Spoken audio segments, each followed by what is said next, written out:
절차를 나중에 잘 마쳤습니다. 날씨도 그렇고 오시는 분들도 큰 어려움 없이 잘 마치고 올 수 있었습니다.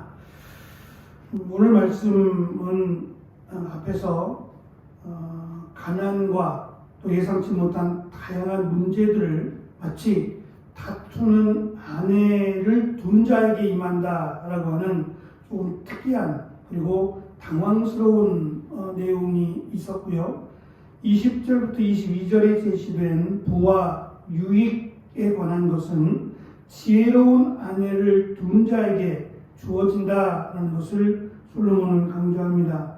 어찌 보면 당시는 남존여비가 뚜렷한 그런 사회 속에서 아내의 위치가 또 아내가 차지하는 그 비중이 이렇게 큰 것인가 라고 하는 의아함을 낳기도 합니다.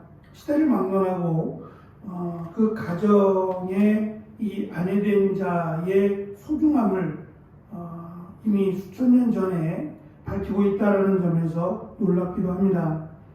20절은 단순히 착하게 살면 하나님이 부자가 되게 하신다라고 하는 의미가 아니라 11절과 대조되는 내용으로 지혜의 특징인 근면과 절제가 소유를 풍성하게 한다. 다시 말하면 어리석은 그리고 다투는 여자의 또 다른 특징이 있다면 그것은 소비하는 일이다 라는 것을 또한 강조합니다. 22절은 지혜로운 자가 요새화된 성을 공격할 수 있다는 내용입니다.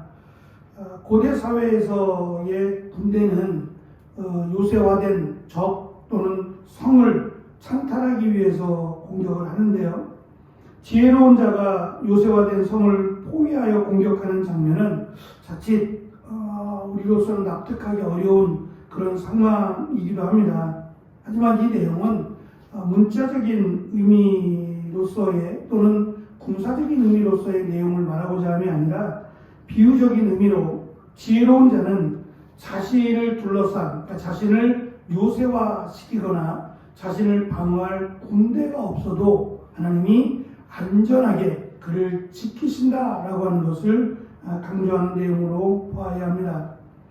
23절은 자신의 입을 지킴으로 환난을 피할 수 있음과 24절은 거만하고 무례하고 교만한 자로 묘사합니다. 그들의 특징이 있다면 이 교만하고 거만한 자의 특징인데 그것은 가증스러운 입이기에 오히려 그 입이 그 입술이 또는 그 혀가 그를 멸망시킬 것임을 강조합니다. 예전에 가족은 거의 대가족이었잖아요. 어르신들은 대가족을 이루었기 때문에 저희 쪽도 집사람이 7남매 중에 막내입니다. 나이 차이가 워낙 심해서 집사람도 이제 뭐 60을 향해 나아가지만 첫째 되는 오라버니 오빠가 돌아가셨는데 그분이 이제 80 정도 되니까 나이 차이가 많습니다. 바로 위에 되는 언니가 이제 59였는데 그 위에 언니 좀 이렇게 가깝게 지냈던 언니인데 같은 교회도 다녔고 같이 신앙생활 했던 위에 언니가 10살 차이가 나니까 나이 차이가 꽤 심한데요. 식구들이 많다라는 게 또 한편으로 이렇게 큰 일을 치르면서 참 힘이 되고 위로가 되긴 하는데 또 한편으로는 각기 살다가 이렇게 특별한 때 한 번씩 이렇게 모이게 되는데 참 다양한 사람들이다라는 생각을 지울 수가 없어요. 이제 막내다 보니까 거의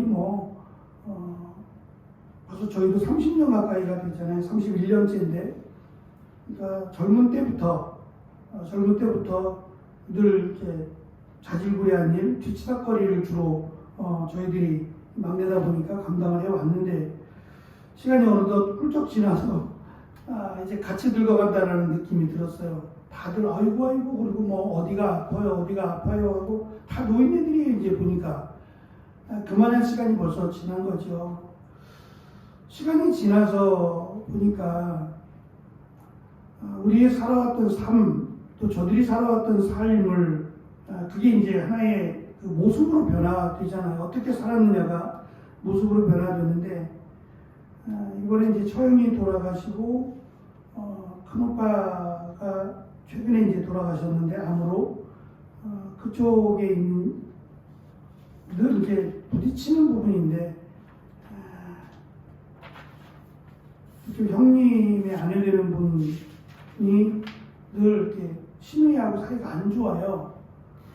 큰형님이 병원장도 지내셨고 그래도 집안에서 가장 잘 사시는 분인데 아무리 그래도 그게 나이가 이제 80이 다 돼가는 분들에게 무슨 의미가 있을까 그런 생각을 해봐요. 다들 뭐 모여서 드셔도 드시는 게 한계가 있고 다들 피곤해가지고 힘들어가지고 자기 몸 하나 가누질 못해요.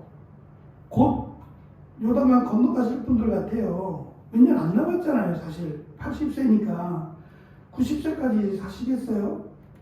그래봤자 10년인데 그러니까 뭐 맛있는 것도 입이 깔끔없다고 못 드시고 뭐 다들 힘들어가지고 본인들이 힘들어서 어쩔 줄 모르는 그런 상황 속에서 내가 잘 산다는 게 그게 무슨 의미일까라고 하는 생각을 지울 수 없고 큰 신의 되시는 분이 안 왔어요. 안 온 이유가 이제 바로 위에 이번에 이제 소천하신 그 처형이 오랫동안 지병을 알아왔어요. 태어나면서부터 곧 얼마 안 돼서 지병을 알아왔고 늘 장모님한테는 아픈 손가락이에요. 장모님하고 늘 둘이 이렇게 살아왔고 장모님이 얘가 죽기 전에 내가 먼저 떠나야 되는데 라고 하는 아니 얘를 먼저 보내야 되는데 라는 생각을 하실 만큼 아픈 손가락이었는데 꽤 오랫동안 투병 생활을 하시고 병원에 계시다가 돌아가셨어요. 그러니까 이 형제들에게도 아픈 손가락이에요. 늘 마음이 아프고 늘 신경 쓰이고 그러면서 늘 미안하고 그런 마음이 늘 있었어요. 집사람에게도 바로 위에 언니지만 늘 미안하고 늘 죄송하고 그런 마음이었는데 이 첫째 신우이는 안 그런가 봐요. 그래서 화장을 하고 선산에 어머니 계신 곳에 그리고 바로 옆에 이제 큰오빠가 있는데 어머니 계신 묘 옆에다가 땅을 좀 파고 거기다가 이제 화장한 것을 묻겠다고 얘기를 해서 누구도 반대하지 않았어요.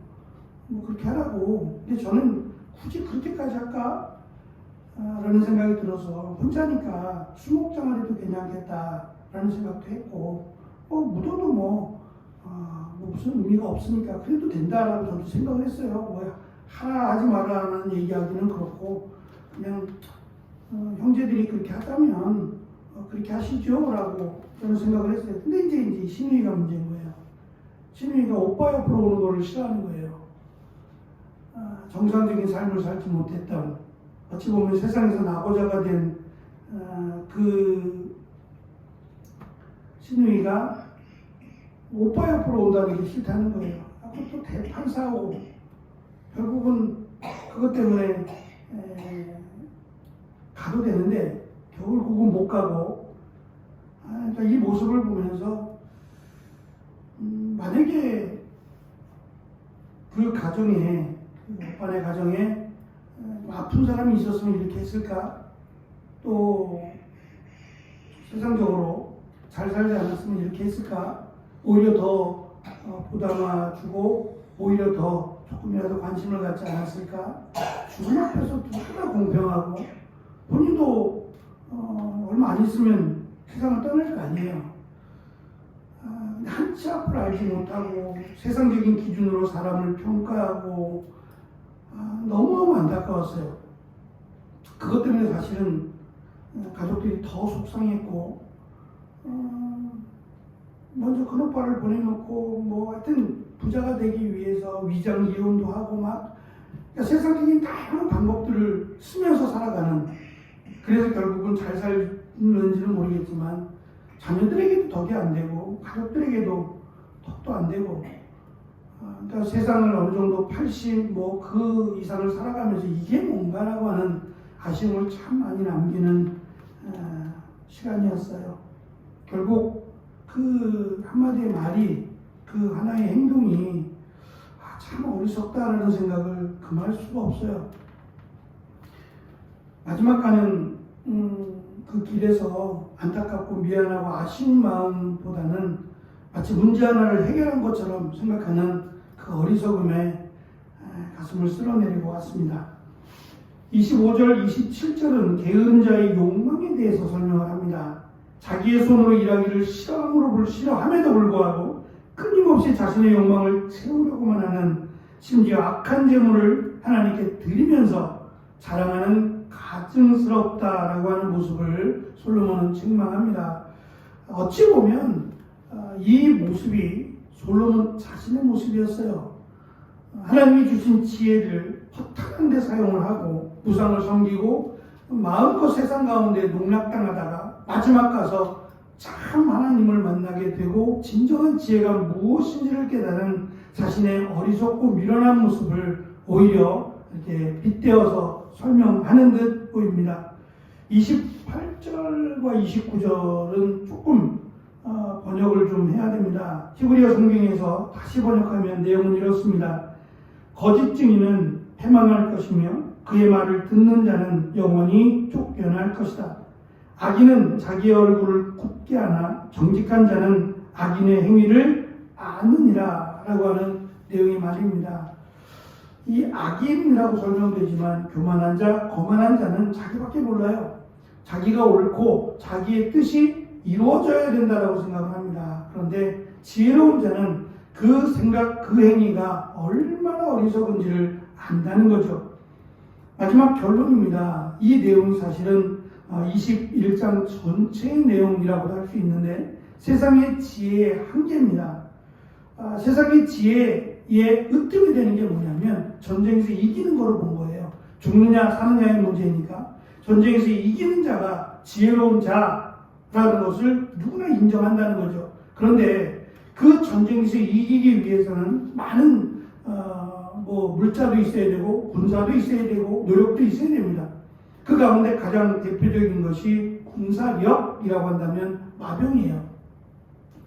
당시 이스라엘은 말이 많지 않았어요. 물론 솔로몬은 말을 많이 키웠고 또 말을 많이 준비했어요. 그것 때문에 사실 하나님께 책망도 받았고 하나님의 뜻이 아님을 그가 나중에 깨닫게 되지만 이 마병을 많이 준비하고 그 성을 함락시키기 위해서 준비하고 노력한다고 할지라도 하나님의 지혜는 그것을 아무런 쓸모없도록 그 많은 마병이 무색해질 정도로 마치 하나님은 아무것도 준비하지 않은 것 같지만 하나님은 그들을 넉넉하게 이기신다라고 하는 세상의 지혜는 하나님의 지혜를 결코 이길 수 없다는 거예요. 그러니까 세상적으로 지혜롭다, 세상적으로 대단하다라고 하는 삶을 사는 사람일지라도 하나님 앞에서 하나님을 이길 수도 없을 뿐만 아니라 하나님 앞에서 아무것도 아니다 라고 하는 것을 마침표를 찍듯이 21장의 결론을 내립니다. 그것이 우리가 섬기는 하나님, 우리가 믿고 이 새벽에 하나님 앞에 나와 기도하는 가장 확실한 중요한 이유라고 생각합니다. 하나님이 우리와 함께 하시고 하나님이 우리를 지키시고 하나님이 우리를 도우실 것이다 라고 하는 확신을 가지고 또 9월 한 달 또 오늘 하루를 힘있게 살아가는 우리가 되시기를 간절히 축원합니다. 기도하겠습니다.